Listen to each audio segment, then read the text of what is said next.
Most people on the planet Keegan don't want to have anything to do with the rest of the galaxy. But when a young potential Jedi is discovered there, Qui-Gon Jinn, Adi Gallia, and their apprentices, Obi-Wan and Siri, are compelled to visit this strangely isolated world. They are not welcomed with open arms. Instead, Qui-Gon and Adi find themselves caught in a web of deception, while Obi-Wan and Siri are imprisoned in a school where thought is dictated, dissent is forbidden, and detention is permanent. On this planet, the Jedi must fight for truth, even though nobody wants to face it.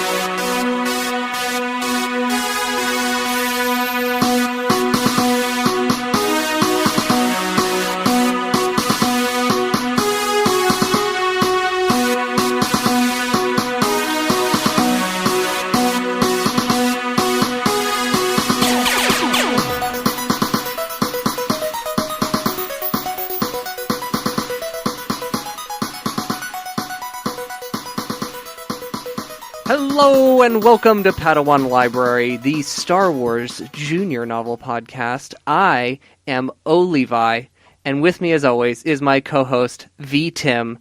V-Tim, how are you today? I'm doing great.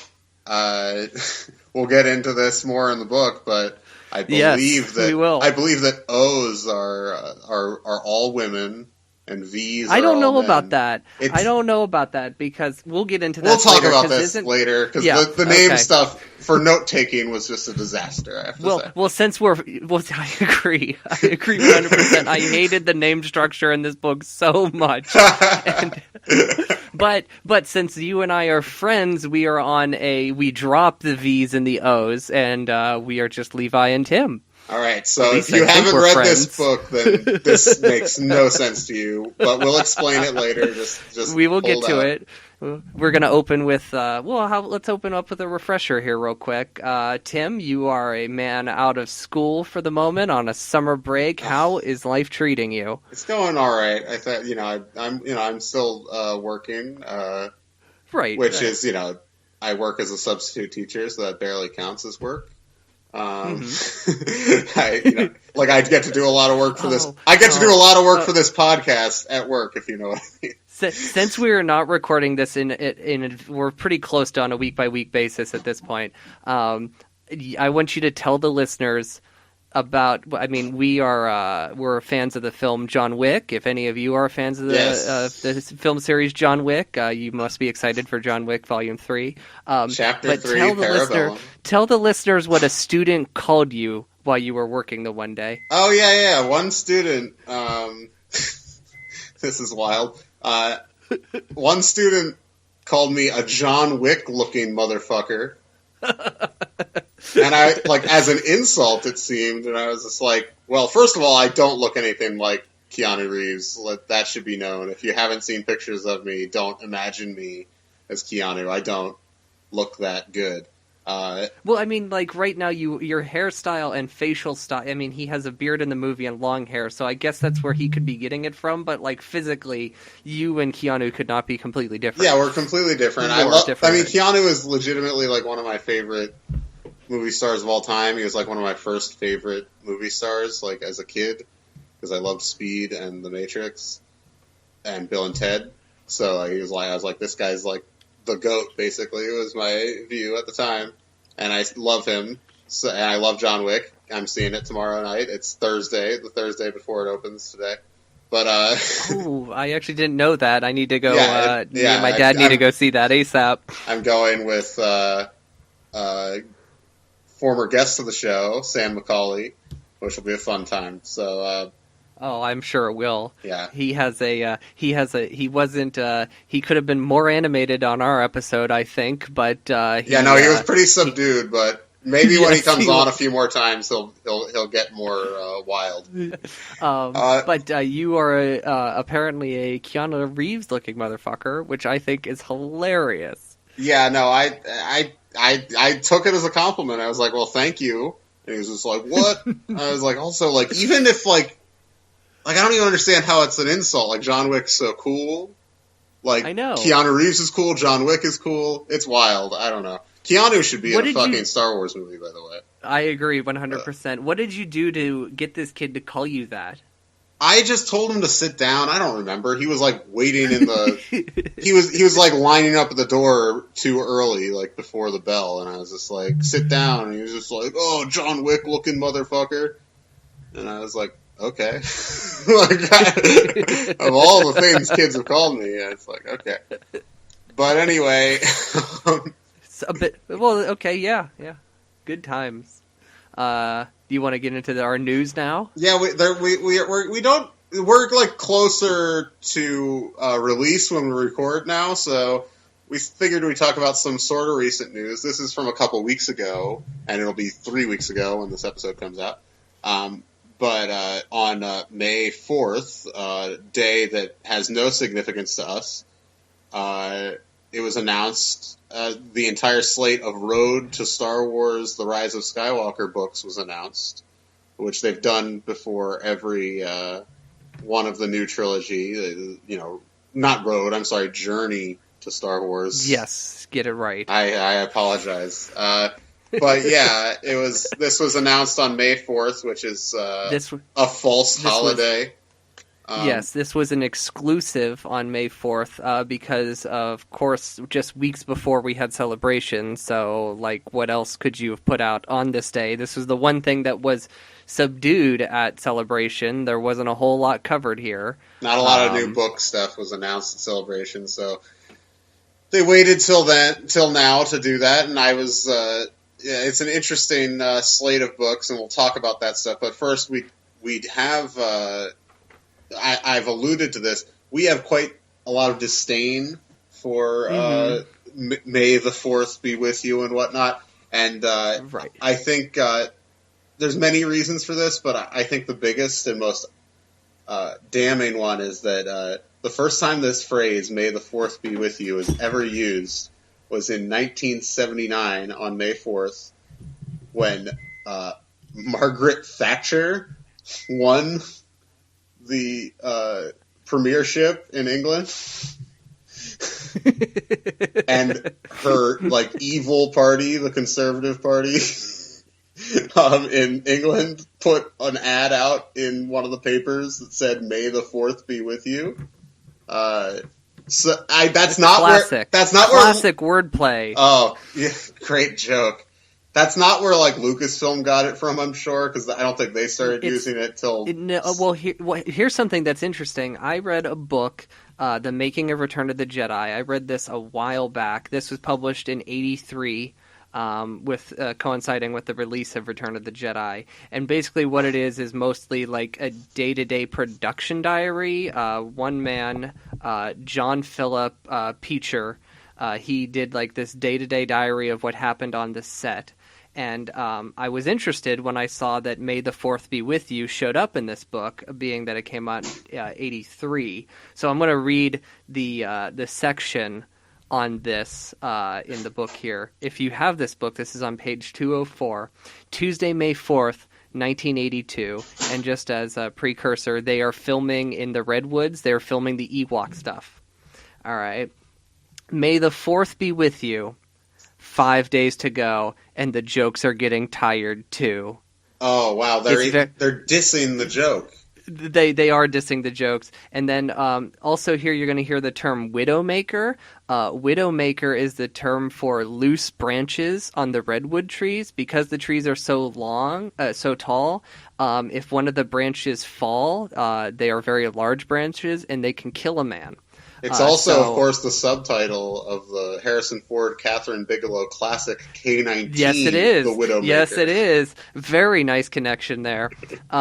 It's a very up and down day. First, a widowmaker, 70 feet overhead, forces the company into another location while a woodsman climbs up to dislodge it. Then our heroes spend the last part of the afternoon being hauled in and out of an Ewok net trap. They are suspended 6 feet in the air with C-3PO in a spread eagle position. Classic.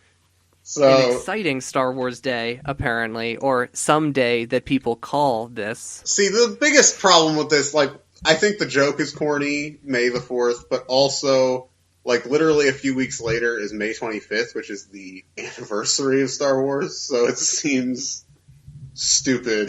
It just seems... I know. If you're gonna have, like, an official Star Wars day, why not make it that? I guess because sometimes it coincides with Memorial Day, and they want, like, their own day, I guess.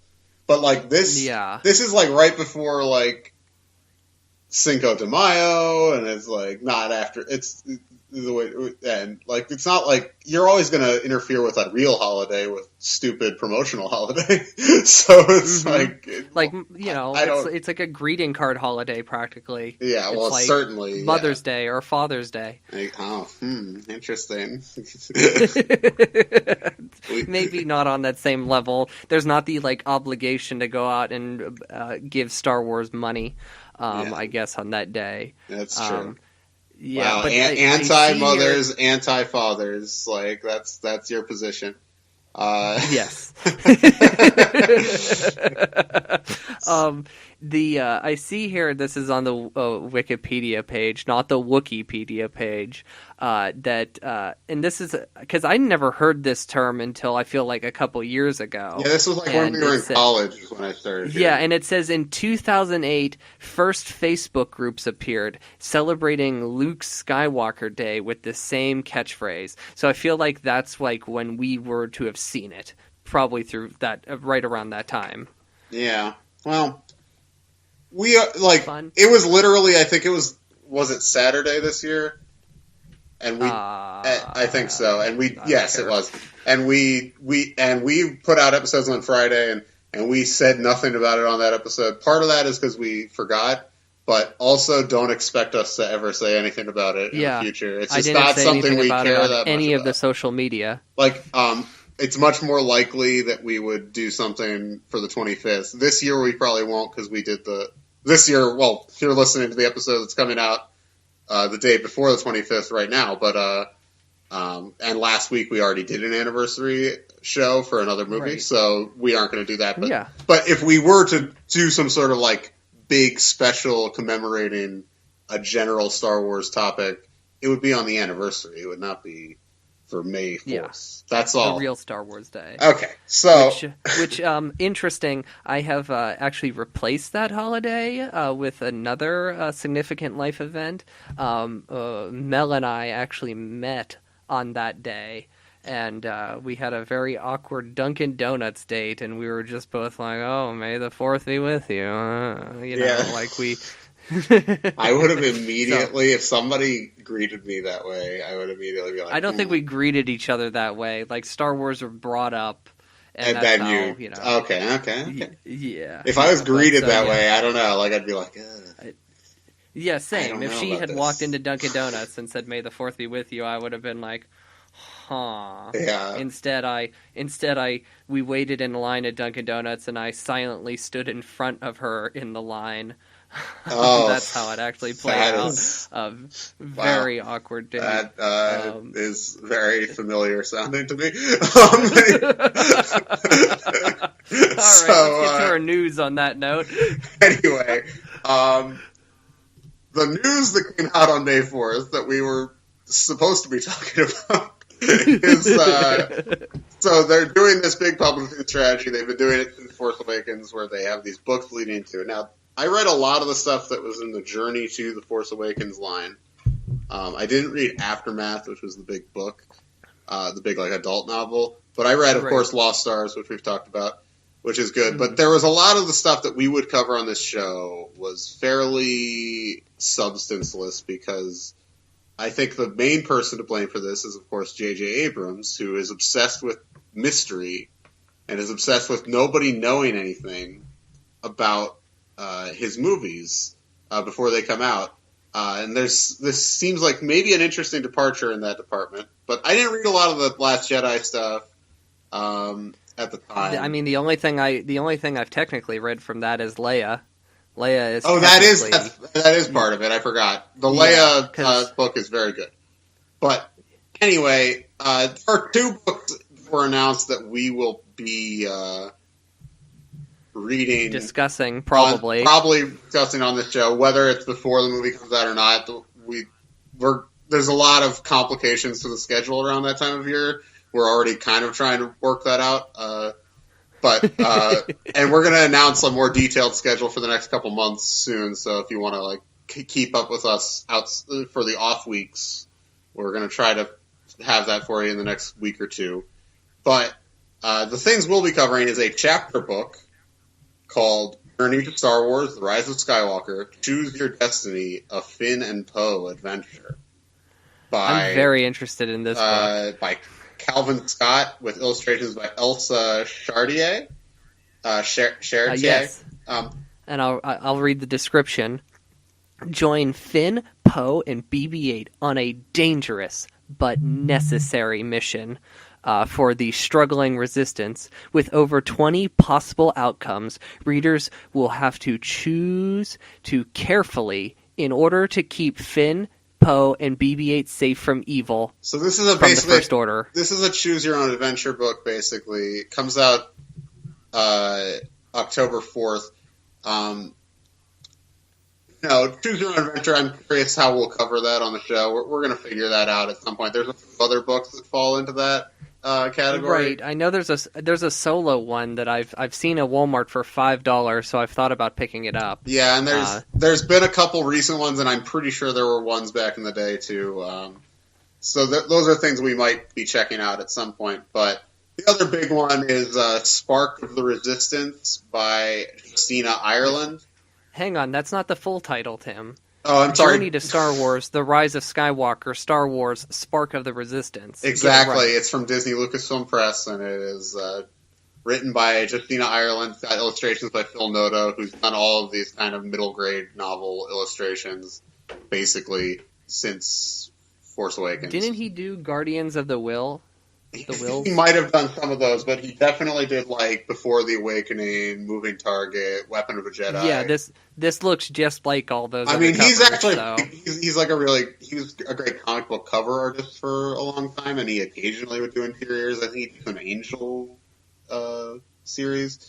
I think Angel and Faith. I think, which is season 9 Buffy stuff, which is deep nerd shit that don't need to talk about, but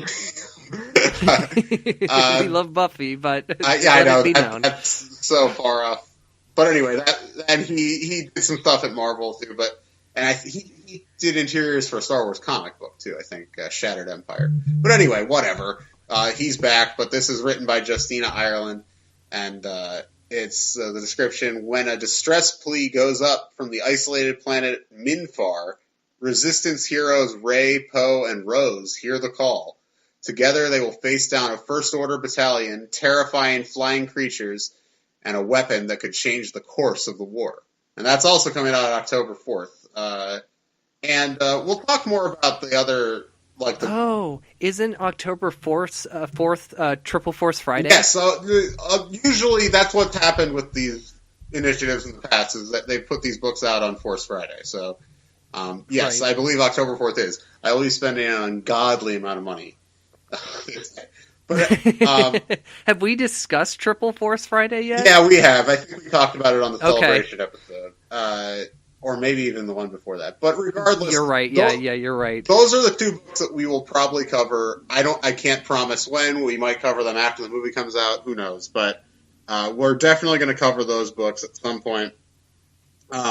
And what I find interesting about this, and especially interesting about the adult novel coming out, which we won't be covering, but we might talk about a little bit at some point, is Resistance Reborn by Rebecca Roanhorse. And this book is an adult novel, and in this Journey to Star Wars: The Rise of Skywalker novel, Poe Dameron General Leia Organa, Rey, and Finn must struggle to rebuild the Resistance after their defeat at the hands of the First Order in Star Wars: The Last Jedi. And that comes out in November 12th. Now, what's interesting about all of this is that these all take place after The Last Jedi. I was not expecting to get any material before Rise of Skywalker that took place after Last Jedi. Were you? I mean, if there was going to be anything, it was going to be very subdued, just like all the stuff before Force Awakens. But I guess what we have working with us here is the fact that, like, there's a gap of time, because with Force Awakens and Last Jedi, there was a cliffhanger, and it picked up right where it left off, so you had nowhere to go. At least with this, isn't there, like, 2-year gap between? Well, we don't know the exact amount of time. Some amount of time is all I think Abrams said. But my thing is, like, the Last Jedi thing was one thing, but with Force Awakens, like, the closest any of the material got to the events of Force Awakens was, like, 30 years. Yeah, I know. So, like, I am very surprised that anything coming out before the movie, just because of Abrams' track record, like, he wouldn't let so much stuff happen. I wonder if it's just they told him, like, we're not doing that this time. I think part of it is that because of the losers who hate Last Jedi, they want to maybe try to rope some of those people back in with just, like, reassuring them about whatever the status quo is going to be. Maybe they'll be happier. I don't know. But I'm excited that there's going to be... Well, it also can be, like, like, the one thing that has not been addressed in these movies is, like, the real political climate of the galaxy, and, like, 2-year, like, let's say if it's a 2-year gap, just because there is a gap, these politics can settle a little bit, and people like us are interested to know what these politics are.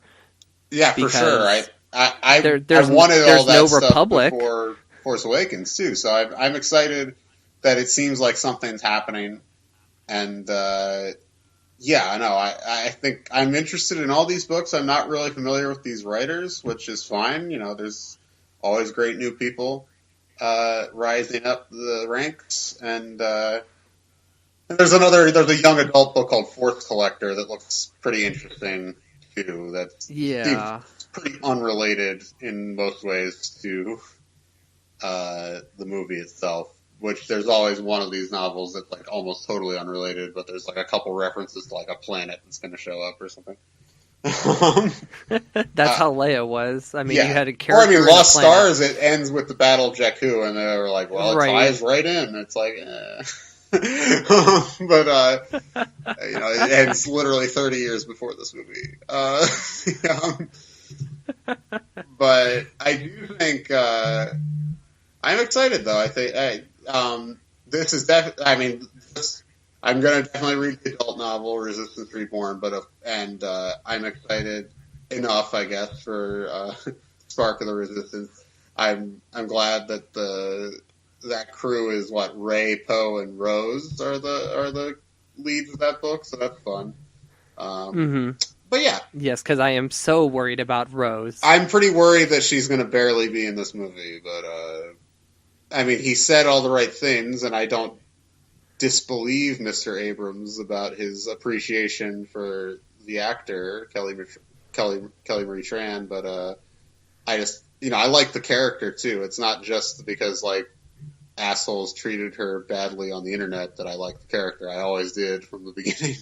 And so I would like for her to get a good size part in this movie, but I'm a little worried she won't, if only because she wasn't created by Mr. Abrams. But, by him. Yeah. But we'll see. I don't know. Who knows? I don't want to cast aspersions at this point in the game. But, yeah, so I'm getting pretty excited about so much stuff happening. And, we got a lot of stuff brewing for the show. So some of this new stuff we'll see if we can cover some of it. Will this be out by Galaxy's Edge opening? Galaxy's Edge, because Galaxy's Edge is opening in 2 weeks, and then it opens. Is open. Actually, this episode will be dropping on the day Galaxy's Edge is opening. That's true, and I've been thinking about it. You see the photos like from the place, and like you see like, oh, there's a stormtrooper, oh, there's a father with a daughter, but it's like at the same time, like it's not going to be that relaxed. It's going to be crowded as hell. Oh, like of course. I can't wait to see the actual photos that people like take of the place. I'm like to see just how hellish it is. I'm really like excited for it, and I kind of want to try to go like in the first year, but I also kind of want to wait like 5 years. I don't. Right. It's right. They started this thing. I know between at Disney World between September and November. They have a thing called extra magic hours where they like extend the park hours by like maybe an hour, and you have to be a resort guest. You can still be in the park, but you can't ride any of the rides unless you're a resort guest. I only know about this because this happened to me when I was in Florida like a couple months ago. After 8 o'clock, I couldn't ride anything. Like I could still be there, but I couldn't actually get on anything. But they're doing this at the studios. 3 hours of extra magic hours for resort guests. So there's 3 hours every day where you can't ride. Unless you're a resort guest, you can't like. And also there's talk about that they're going to restrict the number of people that can go in. So like I feel like even in that 3 hours, you won't be even like allowed in to Galaxy's Edge unless you're a resort guest. Oh, that's trash. I know. Why do we love something that is owned by such a terrible company? I know. But you know what? For somebody like me who like kind of disgustingly grew up with these parks, I guess it's not disgusting. I like all of this bullshit too. It's not just Star Wars. They own everything I like. Know. It's like, but it's like. Disney has made the stakes so high with this thing that like this will be like the monumental park shift. This might be the biggest park thing to ever open, because I can easily see if this is like a screaming success that every other Disneyland across the world will get this thing if they have the space for it. Oh, for sure, it's going to happen. But anyway, I'm not sure what led us to talking about Galaxy's Edge, but we might as well wrap up this first segment. I'm excited for Triple Force Friday, for the journey to Star Wars The Rise of Skywalker books. We're going to cover a couple of them on the show. We're definitely going to talk about more of them in this space here in the episodes. But when we get back from our break, we're going to talk about Jedi Apprentice number 9. We're hitting the halfway mark of the series. The halfway mark. Yeah, we are. Fight for truth. Jude Watson. Stay tuned.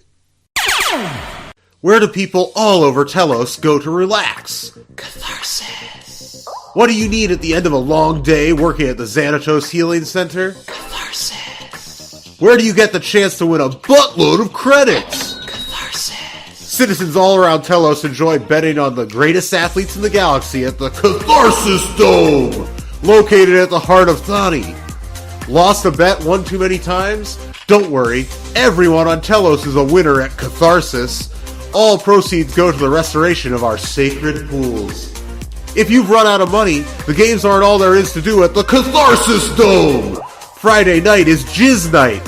The greatest jizz from all around the galaxy unloaded onto the people of Telos. Catharsis!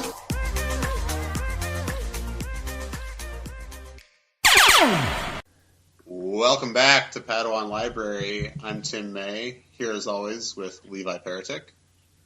Hello there. All right, and this week, we're back to Jedi Apprentice after the big blowout last week. We're back to trusty old Jedi Apprentice, trusty old Jude Watson, the fight for truth. Gunganless book. Gunganless book, but it's got some other stuff. So this is, number 9 in the series where, like I mentioned before the break, we're hitting the halfway point. Halfway through the main series, there's the 2 special editions, obviously, also. So really, it'll be after next week that we'll be officially halfway through. So yeah, we left our heroes, if you remember. Xanatos is dead. He's gone. seemingly suicide of all things. I know, seemingly the main villain of the series gone in book 8. I was shocked by that. We talked about that a couple weeks ago, but and so we're kind of starting over. And Qui-Gon took Obi-Wan back as his Padawan after an extended breakup following the Melita Dawn situation. We're really starting back at square one with Xanatos gone, and this whole Melita Dawn thing is mostly passed over. Yeah, it's almost mostly done. A few mentions. They returned to the temple to kind of chill for a while, is basically the implication of the ending of the last book. And we might as well just jump in there, because this book starts, Obi-Wan is engaged in kind of a training exercise at the temple with Siri. And you guys might remember Siri was a kind of a character from, it wasn't the last book, but the previous book, I think. The Captive Temple. Yeah, from the Captive Temple. She resented Obi-Wan for what he did on Melita Dawn, thought that he gave Padawans all a bad name, made them all seem uncommitted, untrustworthy. But anyway, so they're engaged in this training exercise, and she's been recently minted a Padawan of Master Adi Gallia. And so Adi Gallia and Qui-Gon are overseeing this training exercise, which is where they're both blindfolded and they're supposed to work together to take down these seeker droids. And Siri is taking them down kind of on her own, getting ahead of Obi-Wan. Obi-Wan is pissed about this, of course, and he kind of speeds to catch up. And when they take down all the droids, but kind of individually, they aren't working together. Qui-Gon declares them both failures, and Obi-Wan sulks about it. And right at this moment, Yoda shows up, and he's going to hand out a mission. This is very quick. This book gets into the action very quickly. And the temple has been contacted by people on the planet Keegan, which is a remote outer rim world, no political connections, no trade connections, hasn't been visited in 30 years by anyone. And so they get a message from someone on this planet that there's a potentially force-sensitive child on the planet. And so Yoda is like, okay, well, we got to send someone out for that. That's a relatively routine thing, but also this planet has been isolated for so long. This might be a sign that they want to open up to the Senate. So the mission is twofold: begin to open up communication and trade with the planet, and also obviously check out the potential of this Jedi or this young this baby. Obi-Wan thinks Yoda is just sending the two masters, Qui-Gon and Adi, but Yoda then says, actually, no, everybody's going to go. All four of you are going to go. And Obi-Wan's pissed because he's like, I don't think I can work with this Siri lady again. All right. After that lengthy chapter of exposition, we have a second chapter of lengthy exposition. Exposition is not inherently bad, Levi. It's no, it's not. It's good. There's a lot of content to cover. Okay. Jude puts a lot in 130 pages. It's true. All right. So we know Obi-Wan thinks Siri is a bit of a prude. She's a little too dedicated to her studies, and she also did very meanly call out Obi-Wan on the whole Melita Dawn thing. So they're approaching the planet, and Obi-Wan looks over at her, and she seems totally calm. But part of him, he's thinking, well, this is her first mission, leaving the temple with her new master. Maybe she's hiding a hair of nervousness. So he leans over to her on page 9 and he says, landing on a planet for the first time can be confusing, he said to her. There's usually so much to see and it's hard to focus. But in the first few minutes, you can learn many things. She didn't turn. She kept her eyes on the approaching landing platform. I never lose my focus, Obi-Wan, or my commitment. Oh, burn. But he was just trying to be nice, but, she crushed him. It's also been months since they returned to the temple. We should point that out. So, like, she maybe, like, it seems like they might have been working together a lot, so maybe it's time to move on. But that's what this book's about. Right, exactly. I feel like Obi-Wan he's like a kid in school who, like, something really embarrassing happened to that he just wants to forget, and nobody will let it go. He's going to have to deal with it for a long time. So they land on the planet, and we are greeted by our first new characters, Orina and V. Hod. That is O-Rina and V-Haad. We also meet the parents of the kid they think is Force sensitive. That's V. Nen and O. Millie. Same thing with the letter and the hyphen. The Jedi immediately notice that the parents of the kids are a little nervous. Meanwhile, Orina and V. Had are just smiles up a storm, being as nice as they can be. They're told that the Force-sensitive kid, Olana, is at the parents' house, and that's where they're going. So they hop into an old-ass speeder, the oldest speeder Obi-Wan has ever seen, and we learn some things about the planet. First off, they reuse everything. They have no need for old shit. I mean, new shit. They can just repair the old stuff. That's why the speeder's so old. Next thing, the planet is very small and has only one city. The rest of the planet is used for food and animal cultivation. The city is divided into circles for each area of work. There is the tech circle, the communication circle, the garden circle, the gathering circle, as well as the dwelling circle. They have a bartering system instead of currency, and everything belongs to the general good. That's a term we will hear a lot in this book. They have no crime, and finally they are led by benevolent guides V-Tan and Oviv. Obi notices that there are no kids around, and Orina tells him that education is very important on Keegan and that the children are sent away from school at a very young age. If you are confused by the names already that we have been telling you, don't worry. They stay confusing. They reach the dwelling circle where Qui-Gon asks Orina and V-Had to stay outside while they conduct some official Jedi business with the parents and interview the child. However, the parents are very uneasy about this and ask if V-Had and Orina can stay. Also, these two characters are known as hospitality guides, and Qui-Gon thinks it's a little strange to have hospitality guides on a planet that doesn't usually allow visitors from other planets. And so these two are just smiles the whole time, and Obi thinks these are some fake-ass looking smiles, and something feels very wrong about this planet. So, Qui-Gon and Adi are meeting with the parents.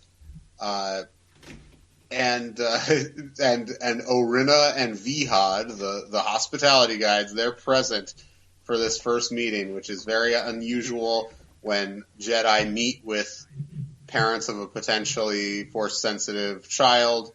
Usually it's just the Jedi and the parents, I guess, is the typical thing. But this makes them uncomfortable. But Qui-Gon, he holds the baby Olana for a moment and makes the determination that she is hungry. And both Qui-Gon and Adi, they know that she is Force sensitive, but they would need more time to make sure if she, to see if she's about that Jedi life. And so they start to discuss kind of the process, what the process would be, if she was if she was going to come to the temple and all that stuff. And the guides, they keep interrupting.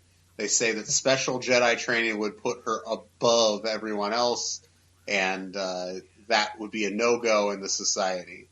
And the parents kind of aren't saying anything. They're just kind of quiet, and and Qui-Gon and Adi both kind of feel like they want to say something, but they're scared. And the guides kind of wrap up this meeting very quickly, and they want to escort Qui-Gon and Adi and the Padawans back to quarters, but they're like, of course, if there's big Jedi business, feel free to leave.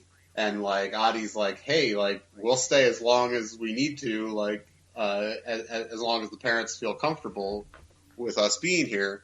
And and so they ask that, and then Qui-Gon's like, okay, well, rather than drive us back in the speeder, we'd love to walk back to the quarters and take in the sights of your beautiful world.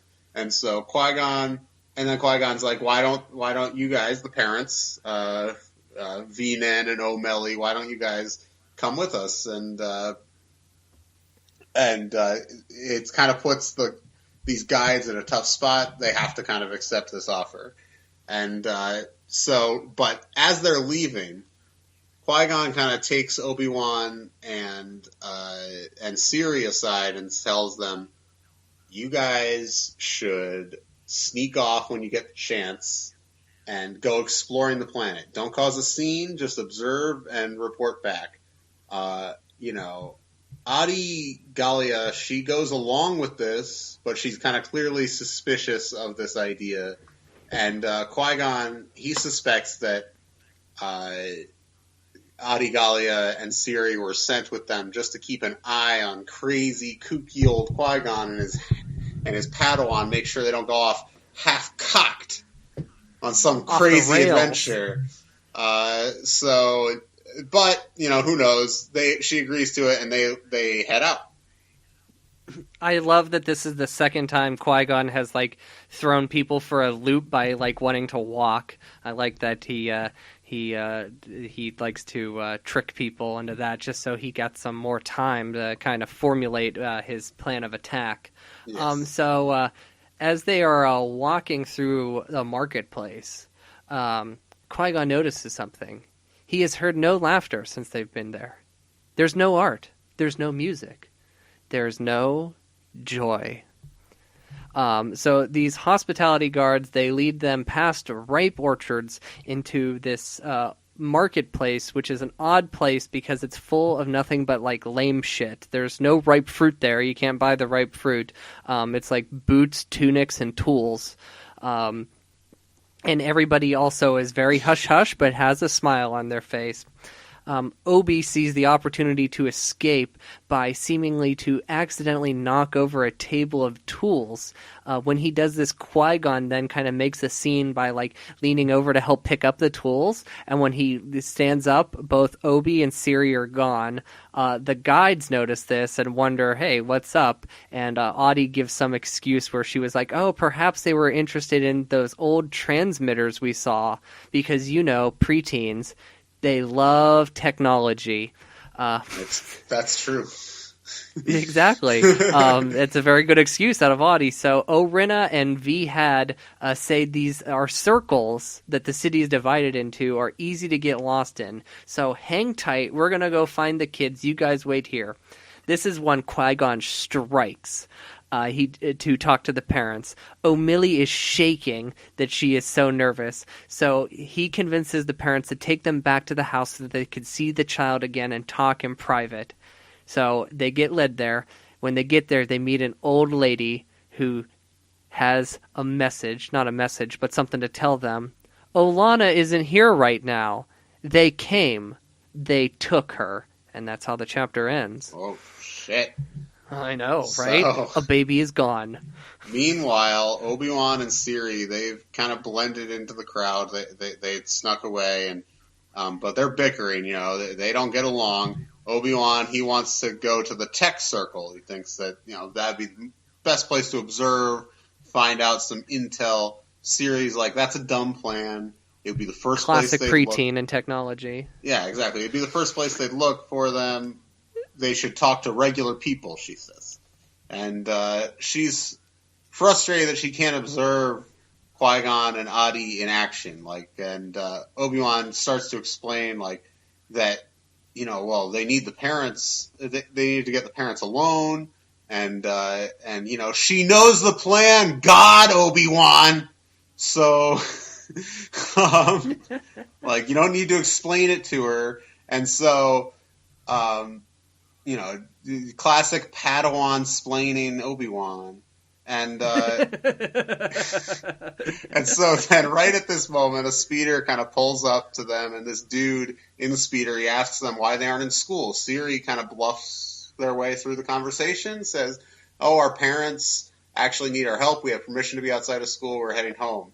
And the dude kind of starts to let them pass, but then he nabs them with some electro jabbers. And Siri, like, she's like shocked by this. She's never been electro jabbed before. And shocking. Yeah. So and so then he throws them into the bed of his speeder and takes off. All right, back to the baby situation. Olana has apparently been taken for a medical checkup. This seems reasonable enough, but usually in situations like this, the Keeganites ask for permission before they take the child for a medical checkup. And on top of this, Olana just had one a couple days before. Rinna and Vihad show up, and they question why they left the marketplace when they told him to stay, like, put, and Qui-Gon's like, "Oh, we must have just misunderstood you." We crazy Jedi, right? And the guides are like, "Hey, we know you guys are busy, you Jedi folks, leave whenever, we got this situation covered." And Qui-Gon's like, "Oh, on the contrary, there's a child missing, we got all the time in the world." So they request to walk around and mingle with the public and look for their Padawans. They grant this request, and as they leave, Qui-Gon looks at the mother, and even though she's silent, her eyes say to him, "Find my baby." So they go outside. They know something is very, very wrong here. Adi reminds him that, Yoda's told them, let's not get too involved here. But Qui-Gon knows there's a child missing, and there's a reason why. So Adi here would just be like, maybe we shouldn't get involved. But if we're talking about for the common good, Qui-Gon knows what's up. Anyway, when proposing ideas about how to find the baby, Qui-Gon, of course, goes along with his renegade cop approach. He wants to break into the medical records and see what's going on, and Adi isn't about this. They try to calm Obi and Siri. No luck. They're just hoping that maybe they're in a position where they can talk right now. They'll get back to us later. So with no other plan, they head to the medical circle, and they run into Rinna and Vihad again, and they inform the Jedi that they spoke to Vitan and Oviv, the benevolent leaders of the planet, and they said they have a team looking for the baby. Qui-Gon wants to talk to Vitan and Oviv, and the guides say, "Ho, ho, ho, you have to make an appointment weeks in advance to see them." Adi's like, "Well, you guys just saw them." And they're like, "Well, we are high-clearance hospitality guides. We have special privileges." And Qui-Gon's like, "Well, great. You can take us there then," and returns their fake-ass smile, like, back at them. And they're just like, "Damn it, he's got us there." So, meanwhile, Obi-Wan and Siri, they're still trapped in the back of this speeder. And the electro jabber, it still hasn't worn off. They're kind of semi-paralyzed. But they kind of head out. They realize they're out of the city, and the speeder kind of stops. And the driver is a man named Vitars, and he pulls them out and throws them to the ground, puts them under his boot, is stomping their faces into the ground and shit. And he's saying, "This is the punishment for truancy. You guys should know." It's wild shit. And shit gets real fast. And he's curb stomping kids for truancy. It's wild. And another guard comes over. He's like, "Vitars, you need to relax. Just take them to school. We'll deal with it there. It's we don't need to abuse them." And they're just like, "Oh, that crazy Vitars."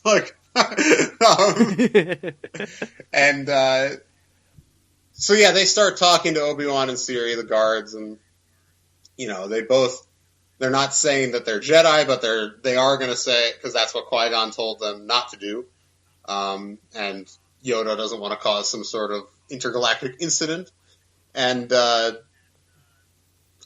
or I should say, interplanetary incident, intergalactic between two different galaxies. God. And so, but Obi-Wan and Siri do both insist that they're not from Keegan, and and Vitars and his boy, they give them 3 marks for lying, and which is interesting. But they're going to take them to the learning circle, and one of them does notice that they have. He's like frisking Obi-Wan, and he pulls out Obi-Wan's lightsaber, and he's like, "What is this?" Siri lies to them and says it's a warming device of some sort. And they're like, "Oh, you can keep that," but then they take their communication devices. It's funny. And so then the guards do drop them off at a classroom in the learning circle with a teacher named O-Bin. And O-Bin asks them for their names. They give them, my name's Obi-Wan Kenobi, and my name's Siri, whatever her last name is. I don't have it in front of me. And she's just like, and so she gives them more of these marks, 3 marks or whatever, for lying and not using their full names. She starts calling them V-Obi and O-Siri. And Siri asks the question we're all asking ourselves: have we landed on Weird World? Oh, Ben, more like, oh, biatch. Oh, no. Oh, no. Moving along. Okay, so after all this hullabaloo, they begin a lesson about nearby systems, and the lesson claims that their neighboring system, Delacrix, is a super dangerous system with an out-of-control sun. Obi-Wan and Siri, they know that that's not true. It's actually a thriving system, very peaceful, not dangerous. And Siri disputes it, says it's not. That's not true, basically. Obi-Wan's a little more reluctant to do so, but he's not going to lie. He backs her up ultimately. And then, they get more points or marks on their record from O-Bin. And this continues. There's another planet, Steeg, and Siri similarly protested again.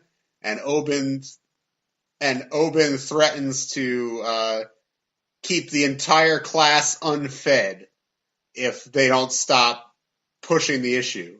And so the Padawans, they shut the fuck up, but they're also punished. They have to clean all the dishes for the whole class.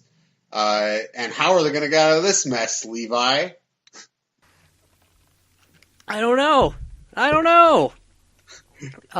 Anyway, cut my audio behind you because Mel came into the room and was making a noise storm. Awesome, yeah, she is awesome. I love her. Anyway, or just keep it in. It doesn't matter. Chapter 8, page 51, OG and Audie are taken to the gathering circle. V-Had and O-Rena leave them to meet V-Tan and O-Viv. These are 2 gray-haired older folks in nice robes, and their smiles, unlike our hospitality guides, their smiles seem a little bit more genuine. Qui-Gon expresses his concern for the missing Padawans. O-Viv and V-Tan say that they have people on it and request that the Jedi check out the living quarters they have set aside for them. QG is about to argue this, but Audie's like, whoa, okay, we agree. She knows arguing is pointless, and these 2 folks aren't scared of them like the hospitality losers. So they leave the room to go meet up with those silly guides when Qui-Gon turns down a hallway. He's acting like he knows where they're going, so Audie's like, hey, how do you know where to go? And QG's like, well, Tall taught me some, perception things, if you know what I mean. And he's like, what do you mean, Levi? Are you saying that Qui-Gon and Tall want to fuck? Is that what you're saying? Perhaps I'm implying what you implied with Den and Deandra, or whatever her name. Come on, Den and Andra, greatest couple. Yes, Den Andra, of course. Anyway, so Qui-Gon's like, don't you smell the food? And she's like, now that you mention it, I do. And he goes, well, where there's food, there's a place to get rid of food waste, so that means there must be an exit out of the building through the kitchen. Qui-Gon's obsessed with getting out of places through the kitchen. Like, it's his favorite. His favorite trick. He loves going for walks to throw people up and going out kitchens. So they get outside, and they notice that there are skyhoppers constantly flying overhead. And they head straight to O'Milley's and V-Nen's, and they answer the door, and they're like, hey, we are late for work at the communication circle. We gotta go. We ain't got time for you Jedi folks. And they slam the door in their faces. And Qui-Gon and Adi know there's nothing else they can do here. But Qui-Gon has a rising hope inside of him. He's beginning to understand. So, Chapter 9, Obi-Wan and Siri, they're stuck washing dishes. Siri's complaining about there not being any dishwashers. Like, is that for the general good, though? And so she wants to try to escape tonight. They still got their lightsabers because the stupid guards didn't realize they were weapons. And Obi-Wan thinks they should stay undercover a little bit longer, avoid conflict, gather information, and Siri, even though her and Obi-Wan have their differences, she's like a little bit kind of humbled by this. Like, of course, like the Jedi training that I've been through my whole life, of course we want to try to avoid conflict, so let's wait this out. I guess you're right about that.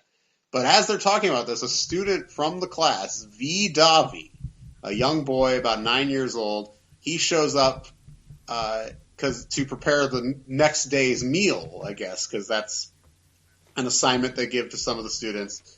And they kind of start questioning him about the learning circle. And he says that he came there 7 years earlier at age 2 after his parents died of Toli X, a disease that's preventable with the vaccine on most other worlds. That was developed shortly after it spread, but because of the isolationism of Keegan, they didn't get the vaccine.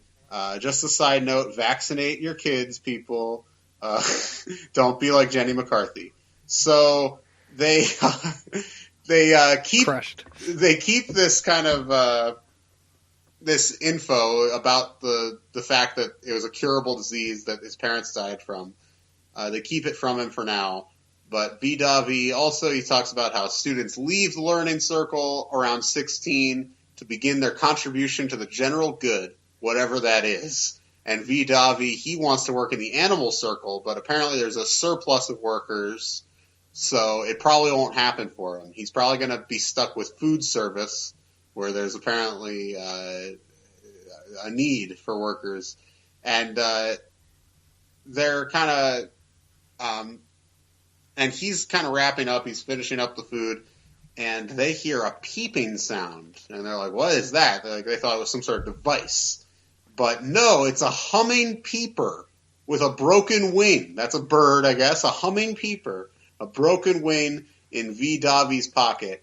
And he also has a baby furball in the other pocket. Don't tell anyone, he says to our heroes. He says, domesticated pets, they're forbidden on Keegan. The use for animals is totally utilitarian. There's no companionship, no love, really. It's just for food and energy. That's it. That's all they're used for.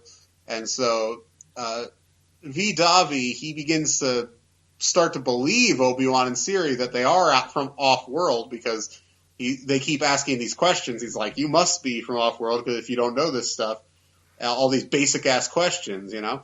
And so Siri then says, yeah, we are from off-world, and we're also your friends. And V. Davi is touched by this. Friendship is discouraged in the learning circle. They separate kids into different groups when they seem to be getting too close to each other.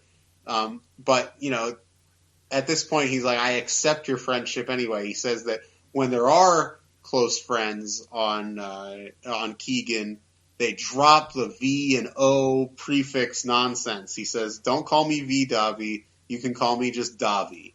And friends, they do favors for friends. So he's going to help them escape tonight.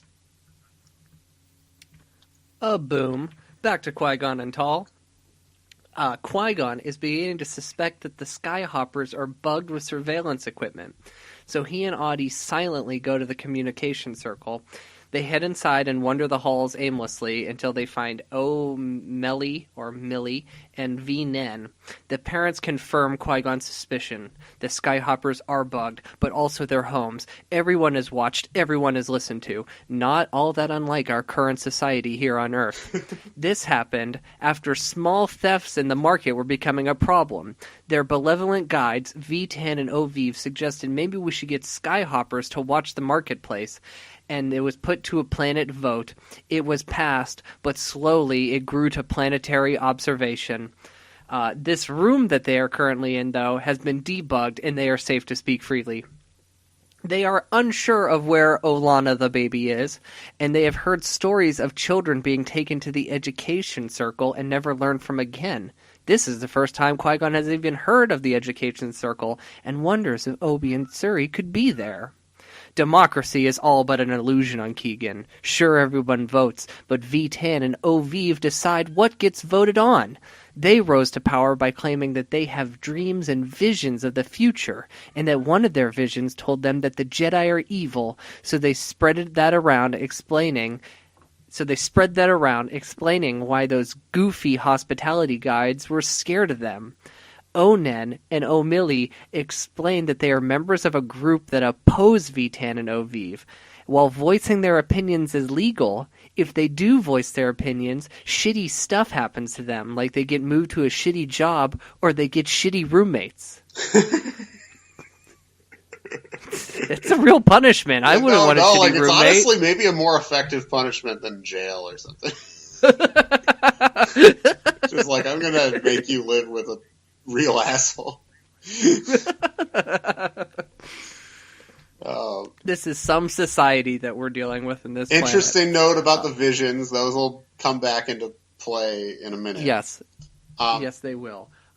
I'm not done. Oh, right. Hang on. All right. So Qui-Gon promises to help them, thus making them friends. So they are no longer V-Nen and O'Milly. They are now just Nen and Millie. Qui-Gon has a plan to take out the computer that controls the Skyhoppers. This will give Nen and Millie a chance to contact their friends and organize a search for Olana. Audie pulls Qui-Gon aside. He's like, whoa, dude, you are crossing the line. Hacking computers? And he's just like, I'm doing it with or without you, partner. Wow. So, off the rails, Qui-Gon. Indeed. Chapter 11, the classic bankruptcy chapter. Davi. I'm gonna stick with that till the end, Levi. It's a great joke. No, it's a good joke. It's a bad joke. Yeah, I got lucky. The one book where Xanatos was literally going bankrupt in the chapter, but anyway. So Davi, he's devised a plan to escape, and apparently normally there's only one guard on duty, so it's not that hard, really, it didn't seem like, to escape, but kind of when they're waiting, for their plan to strike, Siri and Obi-Wan, they offer to take Davi with them. And Davi thinks, the galaxy's just too dangerous, and he repeats this interesting line, if I leave, the masked soldiers will come and attack Keegan. And, Obi-Wan is just like, you've been in the learning circle for too long, my dude. Some parts of the galaxy are dangerous, other parts are perfectly safe.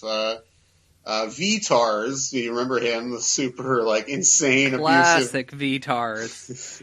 Insane, abusive asshole from earlier. He's on guard, but then this other dude shows up and says, shit's been put on lockdown. There's going to be multiple guards.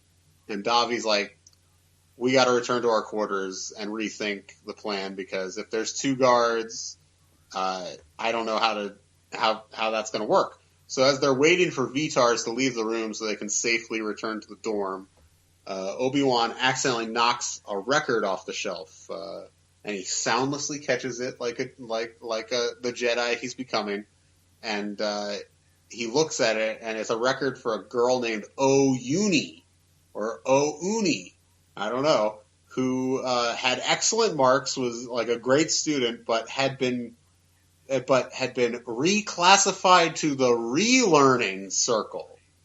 Interesting. And so VTARs, he leaves the room. Obi-Wan asks Davi about the relearning circle, and Davi doesn't know that much about it, but he notices sometimes bad kids are sent there, other times good kids are sent there.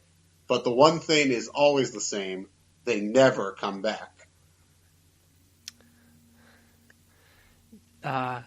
Sometimes in a situation like this, where like the situation is so strange, I like to quote Lost a lot, and I like to quote oh crap, what's his name? What's just cut this. I was gonna say, guys, where are we? That's Charlie. Anyway. Charlie from the Charlie, end of the that's pilot. the name. Come on. I know. Oh, we spent all of college obsessed with Lost. You need to up I your need game. to rewatch Lost. I haven't watched it in a couple years. I need to get on that. All right. Lost anyway. rules. The ending's great. Okay. I agree. I agree 100%. All right, we have a chapter shift here. I will now be covering the Obi-Wan chapters, while Tim will be covering the Qui-Gon chapters, because they did 2 back-to-back Obi chapters. So Obi and Siri have to spend another day in class, and surprise, surprise, Siri cannot take the lies. So she starts running her mouth again against the alternative facts that are being taught in this so-called school. Obi-Wan grits his teeth, and he's he says, you better sit down or we're getting dish duty again, which is exactly what happens, which makes me wonder, if no students misbehave that day, who washes the dishes? Yeah, I assume that probably one of those guards. Yeah, apparently they just don't have, because they don't have a dishwasher or like a robot. It seems like they taking find care ways for kids to be misbehaving. Right, no matter they just what give them some marks. Mm-hmm. That's protocol of the teachers. They have to make sure at least one student per day is washing dishes. They got a quota to fill. Yeah. As they're washing dishes, they both agree. For the first time, they agree they got to get out of this place. So they remember something that VTAR said about the infrared sensors. If that's actually the case, some kind of a disturbance could trigger the sensors. Then Siri has an excellent idea. They can turn the ovens on low, and eventually it'll get hot enough that the sensor will go off. This will give them the time, from the time they're done washing dishes to bedtime, when the lockdown happens, and then the sensor will get turned off. They can get out. They put their plan into motion, but sadly they do not have enough time to say goodbye to Davi. They're cruising down the hallway after the sensor's gone off, and when a guard suddenly opens a door unexpectedly as they're cruising down the hallway, guard opens the door. They, as quick as they can, they get down as silently as they can, but they're not sure if the guard saw them or not. If he did, the alarm would go off. Which is exactly what happens. The alarm goes off, and children start pouring into the hallways with their shithead teacher, Obin. And she's like, what's going on? And Davi, he steps up, and he says he knows what it is. He's the one who's going on. He forgot something in the kitchen. This is when VTAR shows up, and he said, you sure did, you little shit. You left the oven on. You could have killed us all. For this, Davi gets reprimanded, and just as they're about in the clear, because all he got were marks, one of his pets jump out of his pocket, and Obin sees this, and she has VTAR search his room and confiscate all his little furry critters. The next morning, Obi-Wan goes to check on Davi, but he's gone. nowhere to be found. His bag is packed. Ugh. Damn. So, meanwhile, Qui-Gon and Adi, they mind trick their way into the building with the central instruction processor, and they look, Adi reprograms it, tries to get them off their scent for a couple hours, and they look at some files, and they look up young Olana, who doesn't have a file, and Qui-Gon's interested in that, but as he's looking through the files, he also notices some mentions of this relearning circle that Obi-Wan just learned of earlier, and which is interesting. But then they look for Nen and Melly's files, and they make note of the dissident activity and all that stuff, but there's nothing about Lana. Her existence seems to have been totally erased in the records. So Qui-Gon and Adi, they return to Nen and Melly's place. Qui-Gon asks them about the relearning circle, and they've heard of it, but they don't seem to know much. And their neighbor, Oyani, from earlier, she's that older woman, she shows up, and I guess her grandson, V. Onan, was sent to the relearning circle 6 years earlier. And Qui-Gon encourages her to speak freely, because they've disabled the surveillance stuff. And so Oyani talks about how V. Onan was sick and sent to the relearning circle, was told that it was a great research facility, but she's never seen him again. And then a little bit later, an anonymous traitor, he shows up at her door and drops off a goodbye gift from Onan to Yanni. And it's this flower that she's kept, in a book. She got it pressed, and it's this beautiful flower. And Melly's like, let me see that flower, and looks at it. And apparently this kind of flower only grows on the highest plateau on the planet, on Keegan. And it's a couple hours away. And so everybody, they're starting to make plans to go there because that must be close to where the relearning circle is. And just as they're making their plans, 6 enforcement guides, they storm in and they charge Qui-Gon and Adi with mind control. That's a serious charge. All right, another day in class, but this time Obi and Siri vow not to be a disturbance so they don't have to do dishes again. Suri got word from another student that this student saw Davi packing his bags and being let out. However, there were no speeders that took him away. This makes them wonder, maybe the relearning center could be here on the school grounds. They go to recess. Recess is its own thing. They basically have to wear Fitbits that keep track of the fact that they have to complete 5 laps around a track with a series of agility tests, like a balance beam and a climbing wall. When they finish the 5 laps, they can hang out and wander around until recess is over. However, they can't be hang out and have friends because that's against the greater good, I guess. Obi and Siri hysterically, not really hysterically, I'm hyping this up, they fly through this obstacle course. They lap the other children multiple times. Very comical because, they're Jedi.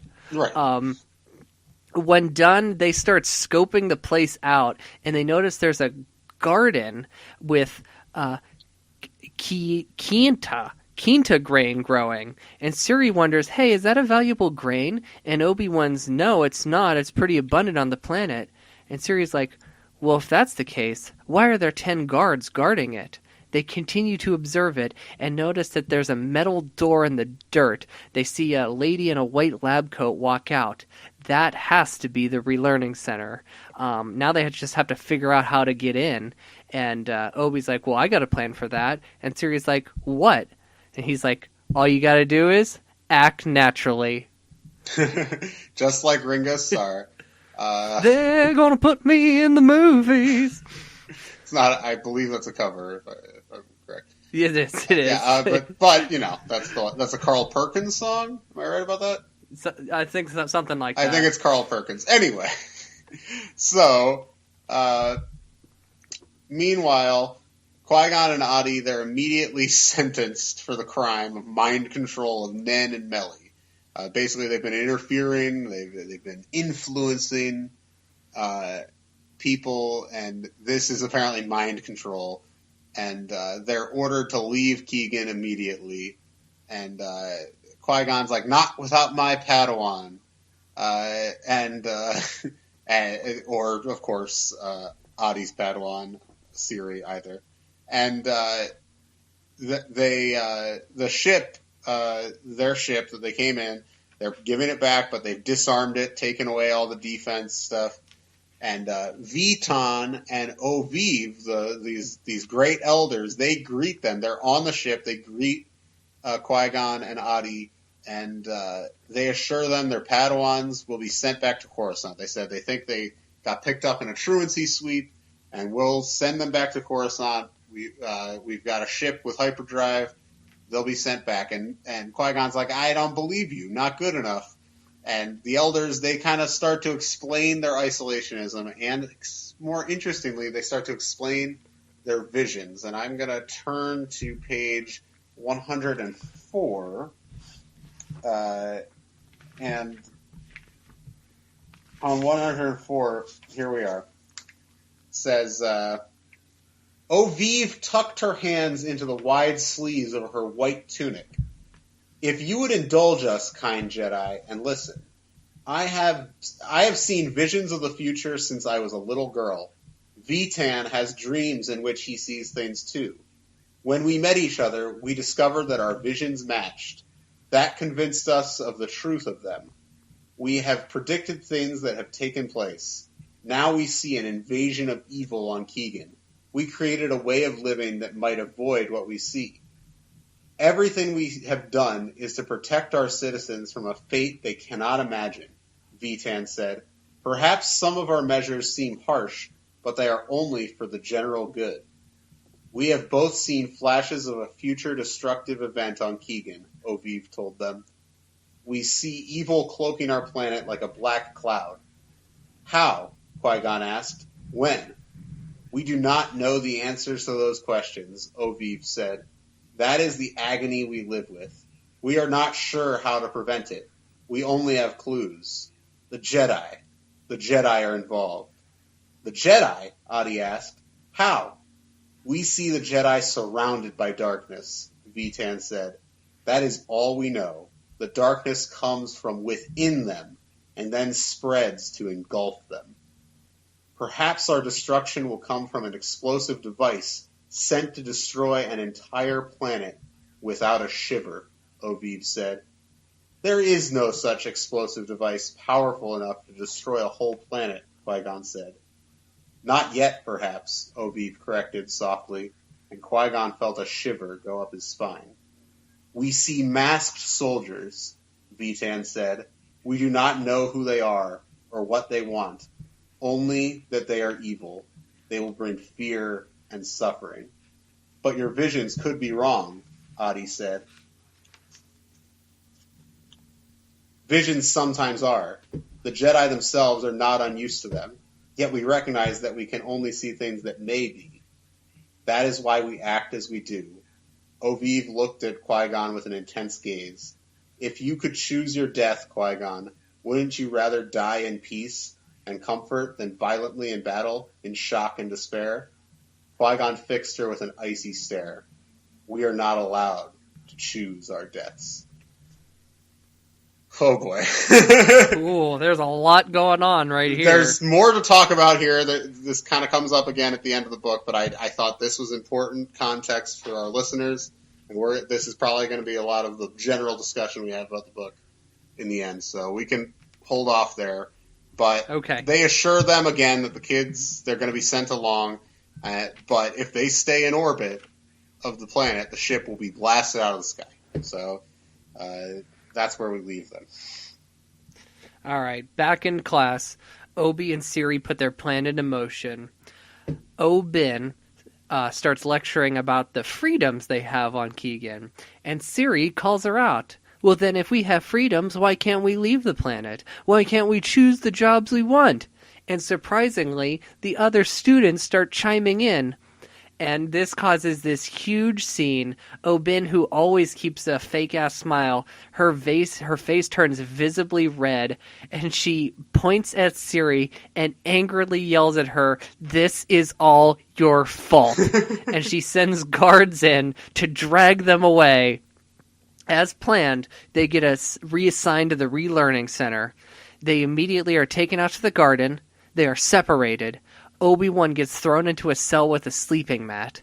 A little later, a dude shows up, and he says, "I'm your new guide." And he throws a sensory deprivation suit at Obi and tells him to put it on. With it on, Obi-Wan he can't see anything, and all he can hear is his own breathing. They sit him in a chair, and they put headphones on his head that he can't remove. And a voice comes through the headphones on page 112, and it says to him, "The inner core worlds are full of danger. Travel is difficult and unnecessary.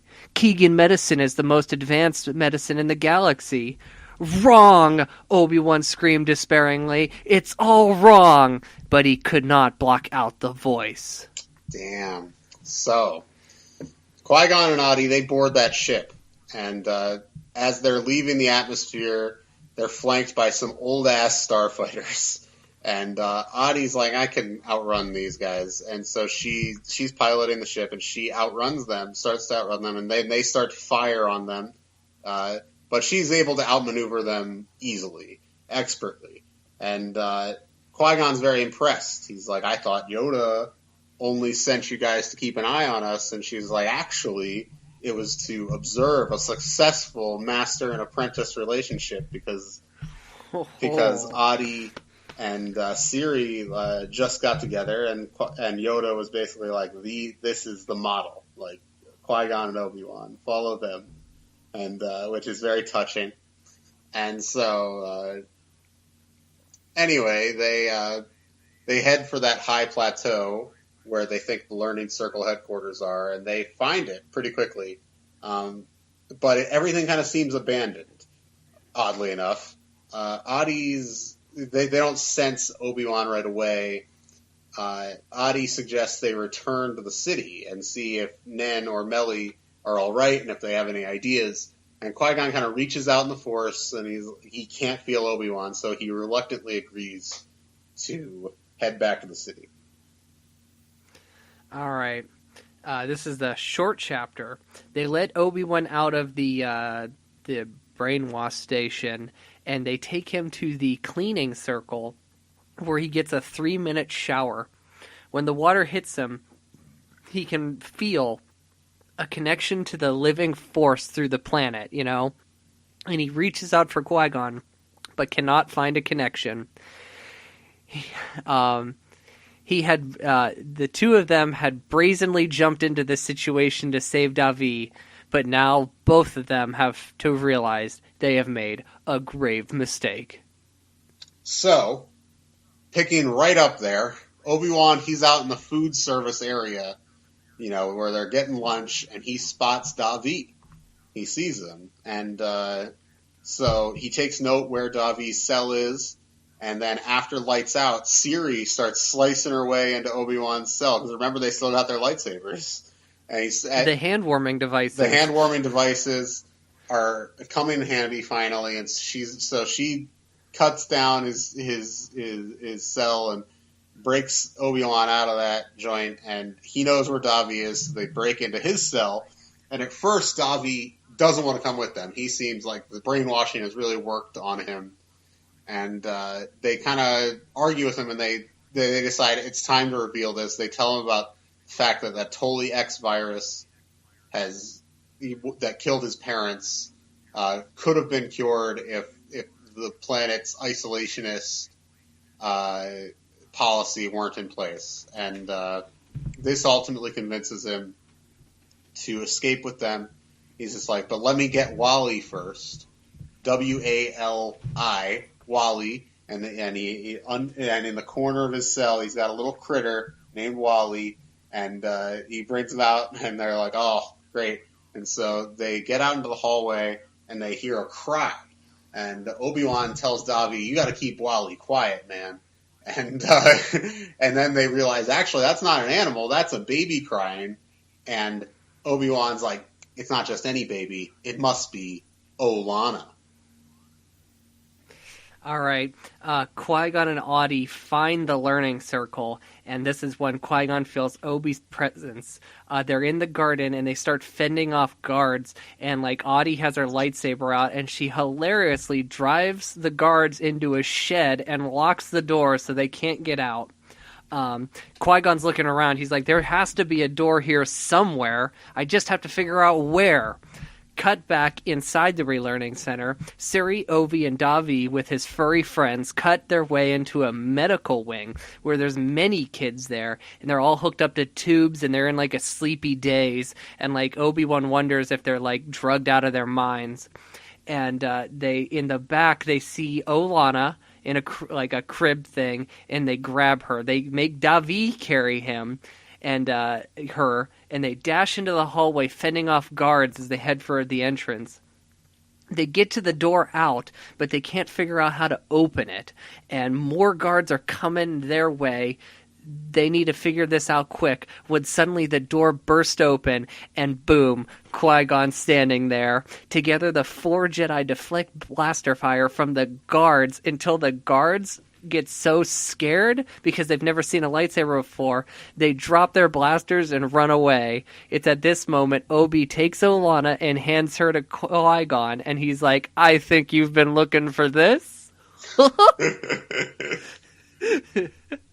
So, in the aftermath, the relearning circle, once the people find out about it, they're outraged.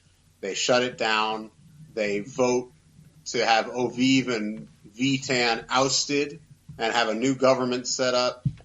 And so Nen and Melly also agree to have Lana go to the Jedi Temple and become a Jedi. And but they're also going to adopt Davi, who's been displaced, doesn't have parents. And so that's kind of the wrap-up there. But the book ends on a really interesting note. And I'm going to turn to page 136, if you could also do that, Levi. I'm there. And all right. If you could actually start off about halfway down the page where it says Obi-Wan took a last look. All right, I can do that. Obi-Wan took a last look at Keegan from the landing platform. This world is a puzzle to me, he said. I still don't understand how an entire planet could place its trust so blindly in visions and dreams. I'm not surprised, Qui-Gon said. All living beings find comfort in a truth that makes their lives easier to bear. Here on Keegan, the people did not have the strife or hunger that we've seen on other planets. Why should the people question a system that brought them ease and comfort? But their freedom was an illusion, Obi-Wan argued. We do not know if Oviv and Vitan's visions were wrong, Padawan, Qui-Gon said thoughtfully. Oviv's vision of the future was clouded, but that doesn't make it invalid. Perhaps she just misinterpreted what she saw. I don't believe that, Obi-Wan said. I can't imagine one central evil controlling the whole galaxy. That would be impossible. I hope we do not see it, Obi-Wan, Qui-Gon said, but we cannot say it is impossible. Haven't you experienced enough of chance and evil in the galaxy to realize that? Obi-Wan shook his head stubbornly. She saw darkness coming from the Jedi itself. That could never happen. Sun suddenly burst through the clouds overhead, dazzling Qui-Gon's sight. The glare caused Obi-Wan's features to blur and dissolve. For a moment, Qui-Gon didn't see the boy. He saw an elder man, alone, living on a desolate planet, his only companions his dark memories. Qui-Gon felt the same shiver he'd experienced in Oviv's presence. Did he just have a vision of himself as an elder? Was that the dark vision Oviv had seen for him? Then a sudden truth pierced him. That isn't me. It is Obi-Wan. Or was it? The sun retreated behind the clouds. The world became clear again. Qui-Gon studied Obi-Wan. He saw the familiar boyish features, the shining eyes. He found reassurance in the sight of his youth. The future is not fixed, but fluid, he told himself. Visions did not have to come true. Qui-Gon, are you all right? Obi-Wan asked. Perhaps we should not speak of evil and darkness just as we've completed a successful mission, Qui-Gon suggested lightly. Let us enjoy this moment. Justice has returned to Keegan. And if darkness lies ahead of me, I will fight it, Obi-Wan resolved. Qui-Gon put a hand on his shoulder. We will fight it together, Padawan. So that ending, it's great. I think the ending rules. Yeah, this is like the best part of the book. For sure. And the vision stuff in general is fascinating. Because, I mean, this will probably be the only time that this any sort of like reference like this to the original trilogy will happen in these books. So it's very At fun. least in Apprentice. I'm sure once we get to Last of the Jedi, I'm sure there's plenty of that. But yeah. But this book, I'll go first, I guess. I thought this book was very good, solid, down the middle entry in this series. I didn't think it was particularly exceptional. I did like the kind of new relationships between Qui-Gon and Adi, as well as, of course, and more significantly, Obi-Wan and Siri, I thought were pretty interesting relationships. I mean, they had been introduced a little bit earlier, but we get a lot more fleshing out there. But I thought this was a very plot-driven book, very straightforward, not complicated, but I thought that there wasn't a ton of character material aside from kind of those visions, and specifically the moment with Qui-Gon seeing, old Obi-Wan on Tatooine, which is that's a phenomenal moment. That gave me legitimate shivers, goosebumps, everything. I thought though, but it's actually it's a solid reset. We talked a little bit at the beginning of this that the last book really was a culmination of what the series has been up to this point, because the Xanatos stuff wrapped up, the Melita Dawn stuff, the final threads of that kind of wrapped up. And this is kind of a new beginning. They're starting over again, and they're there with a new Master and Apprentice team. And it works as a kind of a rebirth, but it feels actually, the book it does actually remind me kind of the most of is the first book in the series, The Rising Force, in that it's like a very straightforward adventure that doesn't have massive illumination for the characters. The way that the last several books have, but I think it's obviously there's kind of starting to build back up to that. This is kind of the next big story arc, and it's a very standalone story, but obviously this is kind of the beginning of whatever the next movement of these characters is. So, but I thought this was solid. I certainly don't have any big complaints about the book, but I would say it's kind of a relatively middling affair. Yeah. What's your midichlorian scale? Okay, let's think here. I don't think, I said down the middle. I don't mean literally down the middle, because 5 always seems kind of low, like you didn't like something. I'm going to go with 6.5 midichlorians. So that's about... Okay. And I'm going to give it a Kai Adi Mundi. Oh, nice. Yeah, we have at 6, but could easily be 7. So to me, he's like the perfect midpoint there. 6.5 midichlorians. Kai Adi Mundi. All right. I like that a lot. So the thing I feel about this book is this book feels it's very cut and dry. We don't have a whole lot of the humor that we're used to in these books. It's very straight-laced. This book actually gave me a memory of something that happened to me in elementary school, which was I remember I was at the library and there was a book out on the shelf, so the cover was displayed, and it was a very old sci-fi novel in which there were these astronauts standing on another planet, and there was a giant standing over them. Behind him was a totally suburban-looking house. And I got this, I'm like, oh, this will be some dope space adventure. And it wasn't. It was a very dry, kind of political thing. I think I might know what book you're talking about. I mean, I have no real memories of the book other than the cover. Sounds familiar. I couldn't tell you the title.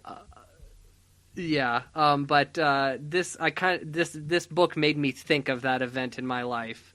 So that being said, it's structured very well. There's no holes in it. It's just solid Jude.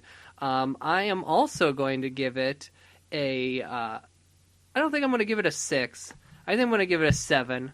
I felt like I enjoyed this. But the flavor I'm going to give it to a Jedi I think has warm hands, and that's Kit Fisto. Kit Fisto, I bet, has warm hands. Warm hands, I agree. And, most Jedi probably do. They got those great hand warmers. I know. They carry them around. It's part of their gear.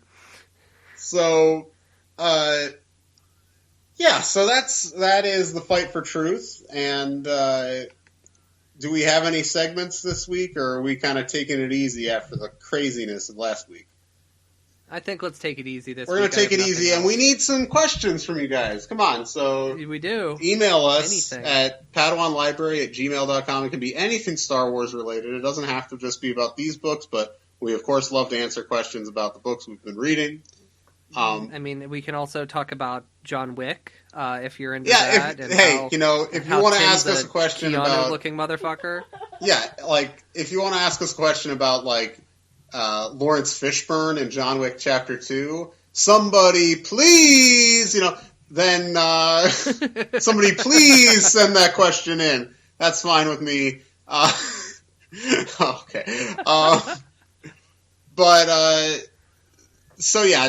Email us at padawanlibrary@gmail.com. You can follow us on Twitter and especially Instagram at Padawan Library.